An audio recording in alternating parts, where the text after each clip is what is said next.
today's project is covering up this hole. I got the metal cleaned up as best I can. As you can see, this right here is corroded.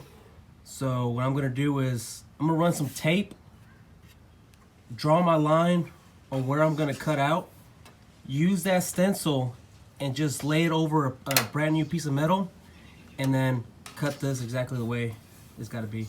So yeah, this is what's gonna be done today.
See, I had to throw some primer.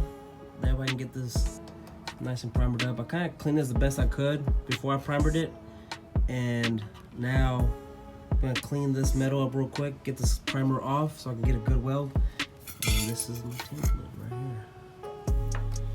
Once I get this metal cleaned up, get it nice and flush, but it should be a good fit right there. Now that I got my metal cut, it seems pretty flush. I grind this off, that way I can get a clean weld. What I'm gonna do first is tack it each side and slowly work it with the body. And once I get it tacked on, slowly do a quarter beads around. I don't want to continue doing the same line because that's when it starts warping the metal.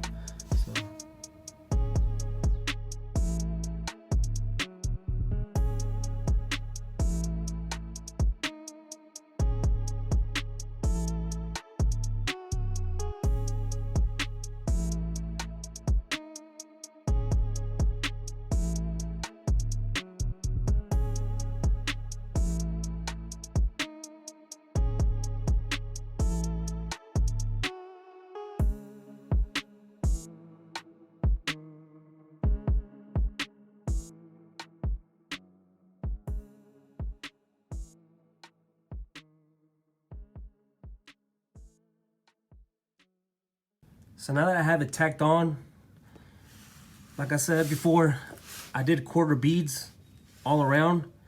I didn't stick to one area too much because I didn't want to warp the metal. It's very important once you do a bead, grind it down with a wire brush. I'm telling you, it'll save you time. You'll have a consistent, clean weld. Now, what I'm gonna do is grind this weld off, make it nice and flush. If I have any holes, I'll go back again and tack them up. Now that I have it grind down and flush, I see the holes that I need to go back over. It's old metal, so welding on that and filling it up, it's gonna be a pain in the ass, but it can be done. Once I get these holes filled up, I'm gonna grind it down smooth. Using a 3-inch grinder is not the ideal way to do it, but I just use it just to grind down my beads. But I'm gonna go over with a different grinder and actually get this nice and smooth to where it looks nice and pretty. So I did my best to cover up the holes the best I could. Every time I kept welding, it'll blow another hole. So it's old metal, it's gonna happen. So I talked to my body guy, and he said don't stress about it, just leave it alone. What he's gonna do is gonna lay a thin layer of Bondo, and it'll cover up them holes, so small holes, and then and cover up any imperfections that I had. So that's it for this project. On to the next one. The next one is gonna be frame rails. Frame rails. I'm not gonna do stock frame rails. I'm gonna do custom frame rails, and I really need to jump into those wheel tubs. So probably in the next video, I'm gonna do either frame rails or wheel tubs.